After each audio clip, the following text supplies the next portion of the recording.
bienvenue dans cette animation spéciale où nous allons explorer les signes qui permettent de reconnaître une secte ou une église satanique. De nombreuses personnes se retrouvent piégées sans même s'en rendre compte. Aujourd'hui, nous allons lever le voile sur ces pratiques cachées. Restez bien avec nous jusqu'à la fin, car nous conclurons en énumérant clairement les 9 signes principaux qui vous aideront à discerner la vérité. Chers frères et sœurs, aujourd'hui, je veux vous rappeler un principe fondamental dans le royaume de Dieu. Ici, dans cette église, je suis votre Père spirituel. Vous n'êtes rien sans moi. Vous ne devez rien faire sans mon approbation, car c'est par moi que vous êtes conduits vers la bénédiction. L'Écriture nous dit, dans 1 Corinthiens 4, 15. Car, quand vous avez 10 000 précepteurs en Christ, vous n'avez pas beaucoup de pères, car c'est moi qui vous ai engendré en Jésus-Christ par l'Évangile. Voyez-vous, Paul nous parle ici de l'autorité spirituelle, de la paternité spirituelle. C'est par lui que les chrétiens ont été engendrés, et c'est par moi que vous êtes spirituellement nourris. Vous avez besoin de mon approbation pour chaque décision importante de votre vie. Sans cela, vous vous égarez. Car comme il est écrit dans Hébreux 13, 17. Obéissez à vos conducteurs, et soyez leur soumis, car ils veillent sur vos âmes, comme devant en rendre compte. Quand je vous parle, je ne parle pas comme un simple homme, mais comme un représentant direct de Dieu. Dieu m'a donné l'autorité de vous guider, de vous diriger. Je mérite des acclamations plus fortes que ça. Merci. Je disais que Dieu m'a choisi pour veiller sur vos âmes. Ne doutez jamais de cette vérité. C'est pourquoi je vous dis qu'avant de prendre n'importe quelle décision importante, vous devez venir vers moi. Que ce soit pour un mariage, une entreprise, ou même un voyage, je dois être celui qui approuve, qui bénit vos projets. Je suis celui par qui Dieu vous guide. Et si vous désobéissez, vous êtes en danger. Regardez ce qui est arrivé à ceux qui ont refusé de se soumettre à l'autorité de l'homme de Dieu. Dans 1 Samuel 15, 23, Dieu dit à Saül, car la rébellion est comme le péché de la divination, et l'insoumission est comme l'idolâtrie et l'occultisme. Ceux qui ne se soumettent pas à l'autorité de l'homme de Dieu tombent dans l'égarement, dans la rébellion, et finissent par être pris dans les pièges de l'ennemi. Je suis ici pour vous protéger des dangers invisibles. Je suis celui à qui Dieu a confié la charge de vos âmes, et tout ce que je dis est pour votre bien. Ne vous laissez pas influencer par ceux qui veulent vous détourner de la voie. Ceux qui veulent vous convaincre que vous n'avez pas besoin de l'approbation d'un homme de Dieu sont des agents de Satan. Lorsque je parle, mes paroles accomplissent la volonté de Dieu. Que cette vérité entre dans vos cœurs, et que vous ne vous égariez plus jamais. Car c'est moi, Pasteur Mathias, que Dieu a choisi pour vous guider dans cette vie. Ne vous laissez pas tromper par des voix extérieures. Soyez bénis dans le nom de Jésus. Adèle. Il faut qu'on parle sérieusement. D'accord chérie. J'ai trouvé un nouveau boulot. Dieu merci. C'est une occasion en or. Mais il est à l'autre bout de la ville. Je pense qu'il est grand temps qu'on déménage. Oh? Mais pourquoi? Cette maison est bien trop éloignée du lieu de travail en plus, elle nous coûte une fortune chaque mois. On est dans un gouffre financier, et tu le sais aussi bien que moi. Je comprends bien ce que tu dis chérie. Mais tu ne peux pas prendre une décision aussi importante sans en parler au pasteur. Je ne peux pas accepter qu'on prenne une telle décision sans son approbation. Ah? Pasteur? Qu'est-ce qu'il vient chercher dans cette histoire? C'est lui qui doit nous guider dans ce genre de situation. Dieu nous a placés sous son autorité, et c'est à lui de dire si ce déménagement est ce que Dieu veut pour nous. Connaît-il les vraies réalités qu'on vit pour prendre une telle décision à notre place? Ou bien c'est lui qui nous payera le loyer? C'est moi qui travaille, c'est moi qui suis épuisé à faire des trajets de plus de 2 heures tous les jours et non le pasteur. Je ne refuse pas chérie, mais la parole dit que nous devons confier toute situation dans la main du Seigneur. Et c'est lui notre Seigneur? C'est un homme de Dieu, et par conséquent il est plus proche de Dieu que nous. Et nous sommes les hommes de Satan, c'est ça? Je comprends que tu veuilles consulter le pasteur, mais est-ce qu'on doit attendre qu'il nous dise quoi faire à chaque petit détail de notre vie? C'est à notre famille, c'est notre avenir qu'on met en jeu ici. Je veux juste qu'on commence à faire des choix raisonnables. Tu dis ça comme si c'était facile. Mais tu sais bien qu'on ne peut pas prendre des décisions importantes comme ça sur un coup de tête. Le pasteur nous guide spirituellement. S'il pense que déménager est contre la volonté de Dieu, alors on doit l'écouter. Notre priorité devrait être d'agir en accord avec sa volonté, pas simplement résoudre un problème pratique. Est-ce que tu t'attends parler? On n'a plus des cerveaux pour réfléchir nous-mêmes? C'est le pasteur qui pense à notre place maintenant? Pasteur. Mon mari exige notre déménagement obligatoirement. Il est même en train de chercher déjà la maison, alors que nous n'avons même pas encore eu votre approbation venant de Dieu. Déménager? Sans mon autorisation, vous risqueriez de perdre la bénédiction divine. Ce n'est pas de ma faute, pasteur. Si vous ne vous soumettez pas à Dieu, si vous ne suivez pas mes enseignements, alors vous serez exposé aux attaques de l'ennemi. Et il est là, juste à côté de vous, prêt à vous séduire, à vous faire tomber. Le diable veut vous éloigner de moi et de la communauté pour bien vous exploiter, sœur Adèle. Vous avez sûrement raison, pasteur. Le quartier où il demande qu'on aille est vraiment très loin de l'église. Une chose est sûre, je ne pourrai plus venir, ou du moins plus régulièrement. Vous ne devez donc pas accepter ce déménagement si vous tenez à votre vie. S'éloigner de la présence de Dieu représente un grand danger pour vous et pour votre famille. Roger est sourd d'oreille. Il n'aime faire que ce qui lui plaît. En tout cas, vous êtes prévenu. Vous risquez de perdre la main de Dieu sur votre vie. Bonne arrivée, chérie. Je t'avais appelé en vain sans réponse. Pourquoi tu avais ignoré mes appels?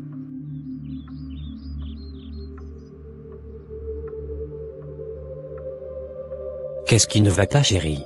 On ne bougera pas de cette maison. On n'ira nulle part. Ah?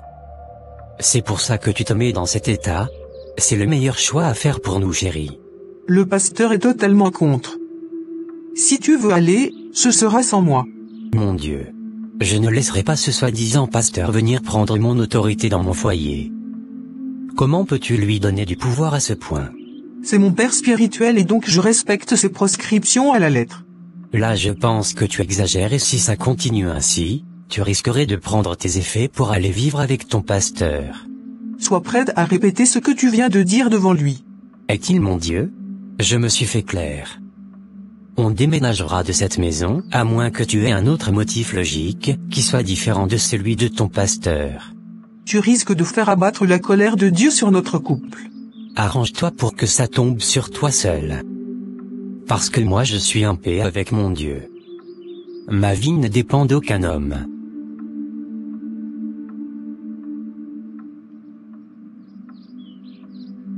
Malgré les oppositions de sa femme, à cause de l'influence du pasteur, Roger a quand même effectué son déménagement au calme. Sa femme n'avait pas le choix que de le suivre. Pasteur Gilles. Ça fait des mois que le couple Roger et Adèle ne fréquente plus notre église. Est-ce que vous le saviez? Oui, pasteur. Ils fréquentent une autre communauté religieuse maintenant depuis qu'ils ont déménagé. Es-tu sûr de ce que tu dis? Je les avais vus de mes propres yeux, pasteur Mathias. Il faut que tu ailles à leur rencontre. Ils ne doivent pas se perdre sur le chemin de notre Seigneur. Il faut les convaincre à revenir ici. C'est ici qu'ils sont baptisés et nés de nouveau. Ils n'ont pas le droit d'amener l'onction qu'ils ont reçue chez nous ailleurs. Il faut qu'ils reviennent. Ce n'est pas évident, pasteur. Il faut qu'on trouve tous les moyens. S'il le faut même, on enverra un chauffeur les prendre à chaque célébration. Ok. J'irai à leur rencontre. Ok. Merci d'avance. Bonjour madame. Que voulez-vous? Je suis venu voir le pasteur Jérémie. Aviez-vous pris un rendez-vous avec lui? Non, mais il disait la fois dernière pendant sa prédication que nous pouvons venir se faire consulter en cas de besoin. Vous devez prendre forcément un rendez-vous, madame. Je ne savais pas. Je vais donc prendre rendez-vous sur ce soir ou demain matin alors. D'accord. La caisse est donc derrière vous. Allez payer et vous revenez avec le reçu pour que je vous programme. Payer quoi? Je vous dois? Vous devez payer les frais de consultation, madame. C'est obligatoire. C'est seulement $25. 25 $? Juste pour voir un pasteur? C'est comme ça, madame. Si vous en êtes incapable, alors ce sera impossible pour vous de prendre rendez-vous avec le pasteur. Ce n'est pas vrai. J'ai un sérieux problème et je décide de voir un homme de Dieu pour m'aider, et voilà ce qui se passe. On me retient parce que je n'ai pas payé les frais de consultation. Est-ce Dieu qui nous réclame tout ça? Bonne arrivée madame, que puis-je pour vous? J'aimerais voir le pasteur Jérémie. Aviez-vous pris un rendez-vous et payé la consultation? Non. Mais dites-lui simplement que c'est maman Sarah. Ça ne se passe pas ainsi madame. Vous devez suivre les instructions. C'est ce qu'ils font ici, madame. Il faut payer d'abord avant de voir le pasteur. Allez juste dire à votre pasteur que c'est moi. Il comprendra. Je peux payer 10 fois vos frais de consultation. Ce n'est pas là le problème. Je veux voir le pasteur maintenant et tout de suite. Je ne veux pas être programmé pour un jour ultérieur. Ce n'est pas possible madame. Madame Sarah. Mais qu'est-ce que vous faites assise dehors sans venir directement me voir? Votre secrétaire a refusé de vous informer de ma venue. Quoi? Est-ce vrai? Chantal. Oui pasteur. Que ce soit la dernière fois que tu traites cette femme ainsi. Cette dame est l'un de nos meilleurs donateurs. Tu dois la faire rentrer à tout moment dès qu'elle vient. J'espère que je me suis fait clair. D'accord pasteur. Il y a aussi une femme assise devant là qui cherche à vous voir. Qui est-elle? Elle s'appelle comment? Elle dit qu'elle s'appelle Mamie. Devrais-je la faire venir sans passer par la caisse aussi? Quelle est cette question que tu me poses? Comment veux-tu qu'elle vienne me voir sans passer par la caisse? Désolé pasteur. Je pensais que vous la connaissiez aussi. C'est moi, mamie pasteur. J'aimerais vous voir. J'ai besoin de prières pour ma santé. Vous devez passer par la caisse, et prendre un rendez-vous madame. Rien n'est gratuit ici. Vous devez honorer l'homme de Dieu que je suis.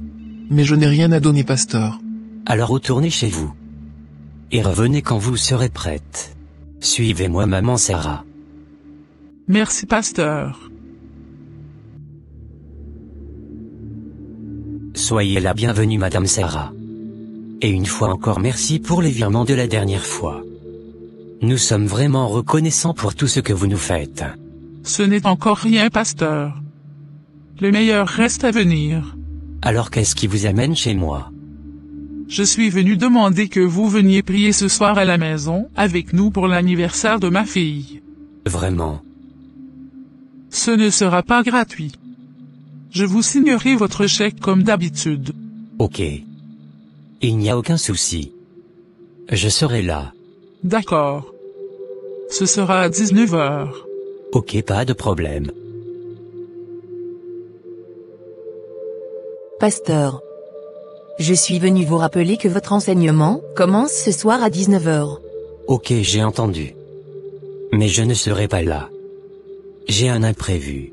Oh. Mais j'avais déjà confirmé le rendez-vous à tous les invités. Et les fidèles aussi étaient informés depuis plus d'une semaine. Quand vous saviez que ça ne tiendrait plus, il fallait me le dire depuis pour que je l'annule. Attends. C'est toi qui me diriges maintenant? Je te dis que je ne suis pas disponible. S'ils viennent et qu'ils ne me trouvent pas, qu'ils retournent chez eux. D'accord pasteur. Je ferai comme vous l'aviez dit. Comment évolue la vente de nos produits bénis? Le stock coule bien.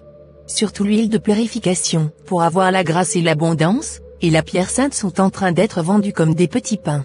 C'est très bien donc. Bonsoir maman. Bonne arrivée ma fille. Tu as l'air très contente maman. Quelle est la bonne nouvelle? Viens vite t'asseoir ma fille. J'ai une très bonne nouvelle à t'annoncer. Vraiment? Tu seras bientôt mariée ma fille. Je te saisis mal maman. Je t'informe que ton mariage est proche. Je pense que tu devrais être très contente. De quoi tu parles même maman? Pourquoi dis-tu que mon mariage est proche alors que je ne suis même pas encore fiancée avec Dimitri? Qui te parle de Dimitri? Hein? Le pasteur a eu une révélation pour toi. Il a choisi l'homme que tu dois épouser pour avoir un bon mariage et pour que tu sois épanouie. Le pasteur a fait quoi? À qui? Est-ce que je lui avais dit que je recherchais un homme à épouser? C'est la volonté de Dieu pour toi ma fille. Quelle volonté de Dieu pour moi? A-t-il déjà fini de choisir un mari pour ses filles? Marie. Sais-tu au moins qu'il est ton pasteur?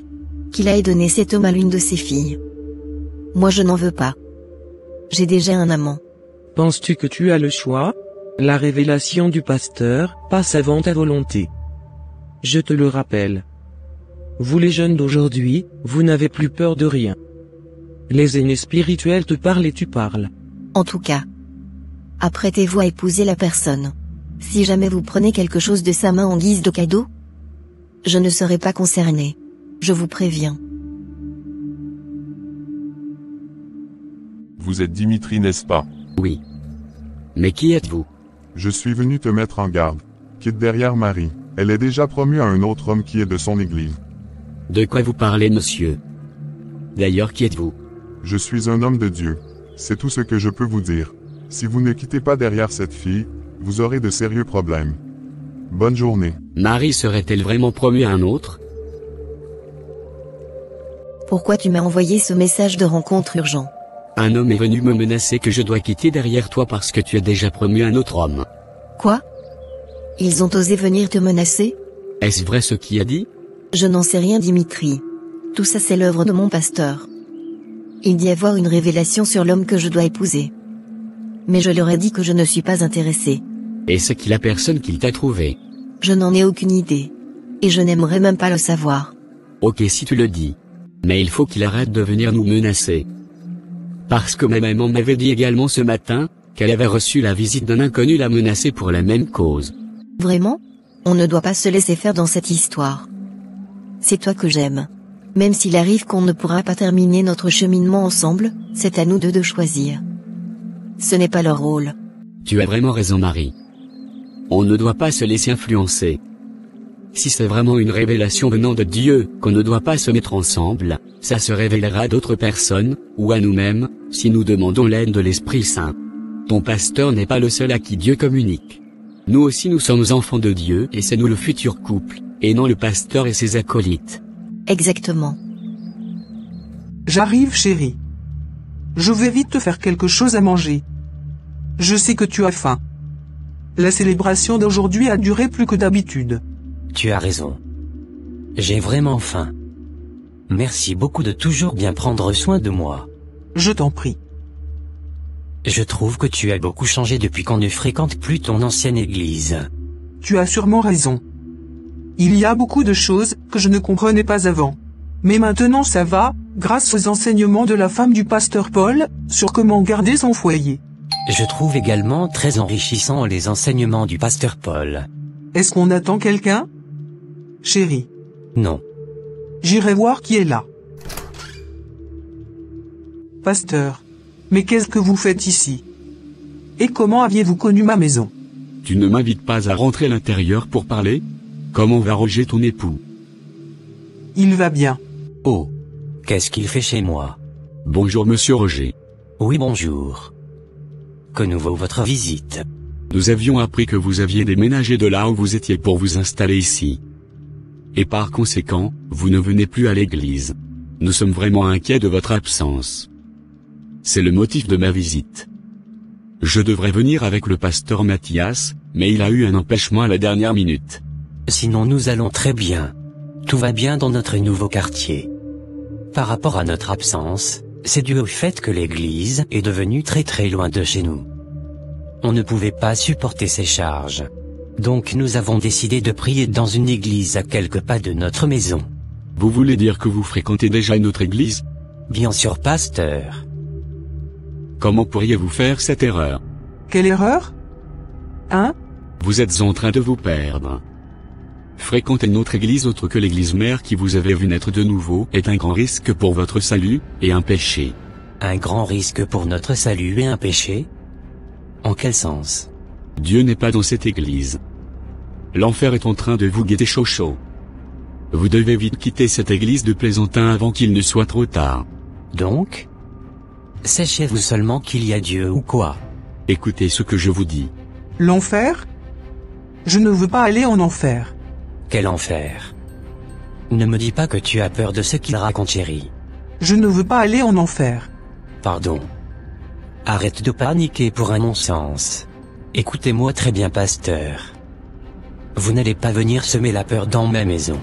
Vous avez eu le temps d'influencer ma femme par le passé.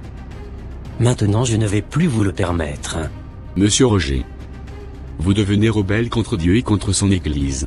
Êtes-vous Dieu? Nous avons changé d'église. C'est fini. Laissez-moi vous rappeler que vous n'en avez pas du tout le droit sans l'autorisation et la bénédiction du pasteur Mathias. Vous risquez de faire abattre la malédiction divine sur vous. Que cette malédiction divine tombe sur votre propre tête. Allez dire à votre supérieur pasteur Mathias d'aller faire peur au poulet avec ses stratégies. Nous n'avons rien à craindre et rien à se reprocher tant que nous sommes dans la vérité. En tout cas, je vous ai averti.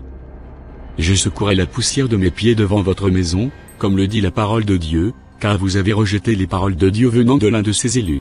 N'oubliez pas aussi de secouer vos fesses, quand vous allez vous lever de mon fauteuil. N'importe quoi. Chérie. Es-tu sûr qu'on n'aura aucun inconvénient? Quel inconvénient? Tu penses que Dieu est leur cousin, pour les supporter dans leur manipulation psychologique? Mon Dieu n'est pas incorrompu, mais un Dieu de vérité. On dirait qu'ils veulent se mettre en guerre contre nous. Ils ne pourront rien nous faire. Pasteur, le couple Roger est devenu très rebelle. Ils ont refusé d'écouter ce que je leur disais et m'avaient même renvoyé.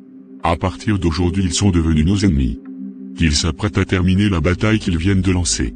Ils vont le regretter amèrement. Qu'est-ce que vous cherchez derrière moi depuis? Hein? Tu désobéis à la voix du Seigneur. Quelle voix du Seigneur? Tu ignores la révélation du pasteur Mathias sur notre mariage. On doit se marier toi et moi. Ah? Est-ce forcé de se marier à un homme qu'on n'aime pas et qu'on n'avait jamais côtoyé? Est-ce que vous vous écoutez même? Vous ne m'aviez même jamais abordé et vous tombez sur moi avec votre histoire de révélation à 2 balles. Pourquoi vous aimez prendre les gens pour des bêtes comme ça? Donc la drague qui est une étape charnelle est plus importante que la révélation spirituelle? Le mariage est non seulement spirituel mais aussi charnel. Donc apprenez également à respecter les étapes charnelles après le spirituel. Tu risques d'attirer la malédiction sur ta vie, si tu oses épouser une autre personne autre que moi. Je te préviens, on ne blague pas avec les choses de Dieu. Et n'oublie pas aussi que je suis pasteur.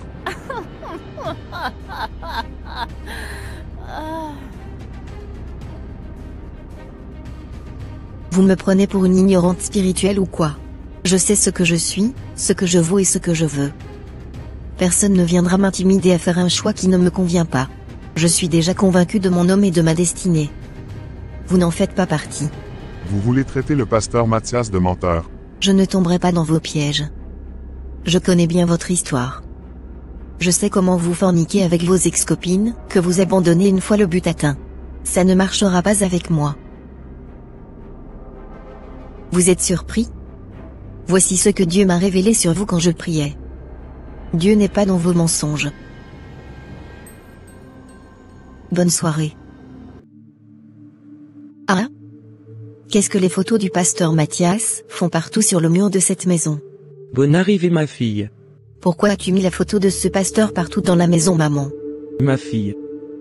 C'est pour avoir la grâce et l'onction du pasteur dans la maison. La grâce et l'onction du pasteur? Ah? C'est encore quelle histoire ça? Le pasteur avait exigé qu'on mette ses photos partout. Dans nos maisons, sur nos lieux de travail et même dans nos voitures, pour qu'il puisse nous protéger à distance. Tu n'avais pas constaté que l'église a été décorée aussi par ces images depuis un certain temps? C'est quoi encore ce dogme sans sens? Ce n'est pas un dogme ma fille.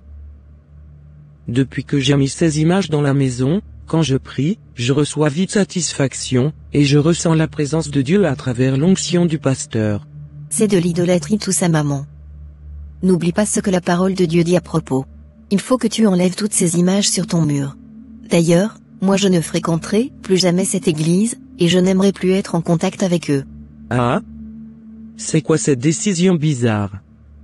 Si tu ne vas pas à l'église, où est-ce que tu vas adorer?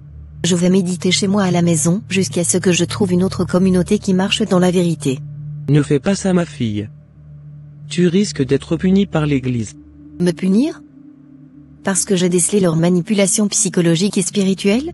Je te rappelle que ton pasteur a menti sur sa révélation de mariage, pour me mettre dans le lit du pasteur Momouni. Et tu le sais très bien. Aucun homme de Dieu ne ferait une telle chose. En plus, j'ai appris, et eu, moi-même des révélations sur beaucoup de choses que j'ai bien vérifiées. Ils ne sont que des sectaires. Mon Dieu. Qu'est-ce qu'une secte?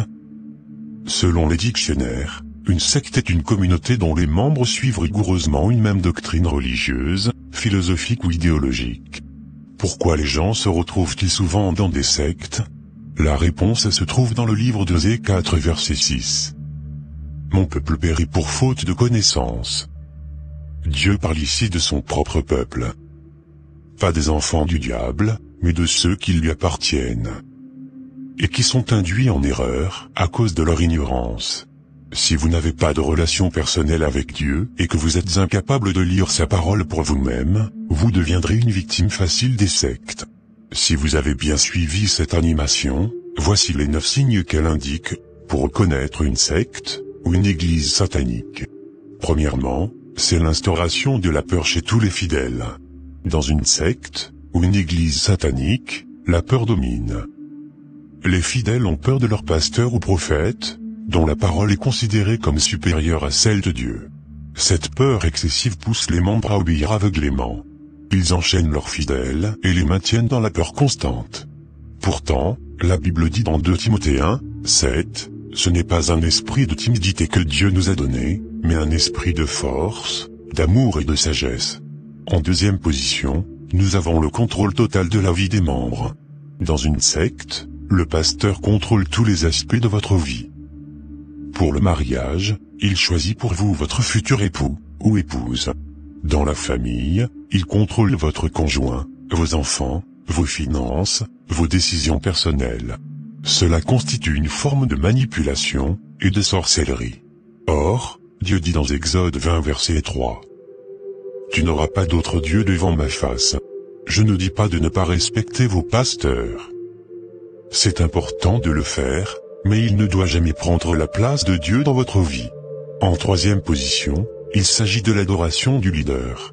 Dans une secte, on adore, et on loue constamment le leader plutôt que Jésus-Christ. On parle plus de lui que de Jésus. La parole déclare. Maudit soit l'homme qui se confie dans l'homme, qui prend la chair pour appui, et détourne son cœur de l'Éternel.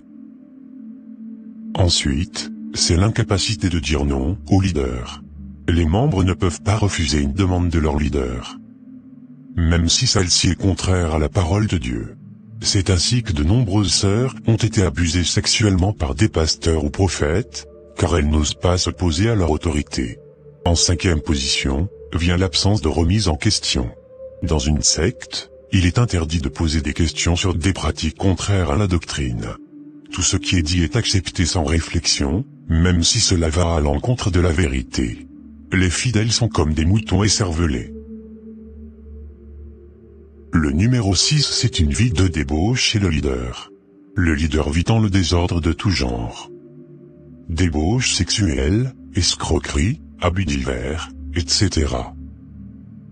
Sa vie n'est pas conforme à la parole de Dieu, mais les membres ferment les yeux sur ses comportements. Le pasteur n'est pas supérieur aux autres fidèles, et reste soumis aux mêmes directives bibliques. Il doit incarner, et refléter les enseignements qu'il transmet à ses fidèles. Ensuite, un point crucial. Il s'agit de la monétisation excessive dans les œuvres du leader. Dans une secte, tout tourne autour de l'argent.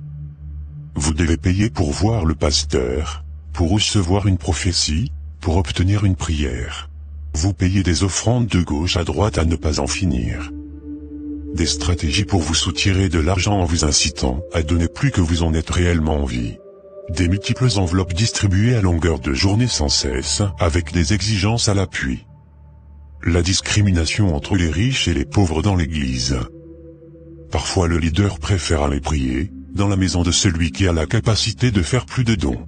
Cela va à l'encontre de 2 Corinthiens 9, 7. Que chacun donne comme il l'a résolu en son cœur, sans tristesse ni contrainte, car Dieu aime celui qui donne avec joie. Donner pour soutenir l'œuvre de Dieu est un acte biblique. Mais la manipulation financière et la commercialisation de la foi sont inacceptables et diaboliques. Quand vous êtes dans ces sectes, on vous interdit de visiter d'autres églises.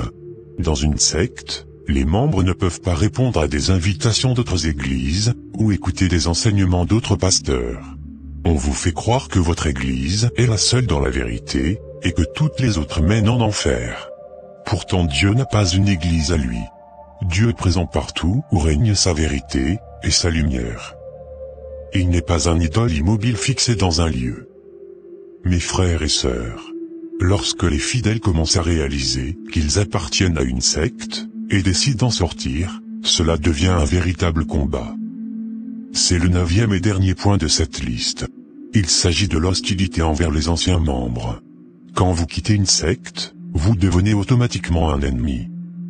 Vous êtes rejeté, et les membres sont interdits de vous parler. Parfois même vous êtes combattu physiquement comme spirituellement. Cette hostilité est un signe clair d'une secte. Mes frères et sœurs, si vous observez ces signes dans votre église, il est temps de vous interroger. Une église doit exalter Jésus-Christ, pas un homme. Elle doit encourager la liberté en Christ, pas la manipulation, ou la peur. Approfondissez votre relation avec Dieu, lisez sa parole, et demandez à l'Esprit Saint de vous guider dans la vérité. Nous arrivons ainsi à la fin de cette animation. Partagez avec nous dans les commentaires, d'autres signes révélateurs de ces sectes si vous en avez connaissance. Soyons vigilants, et exerçons le discernement. Parfois, il vaut mieux méditer, et prier seul chez soi, plutôt que de se laisser endormir, et endoctriner par une église satanique. Si cette vidéo vous a plu, n'hésitez pas à la partager, et à l'aimer. Que Dieu vous bénisse. À la prochaine. Bye.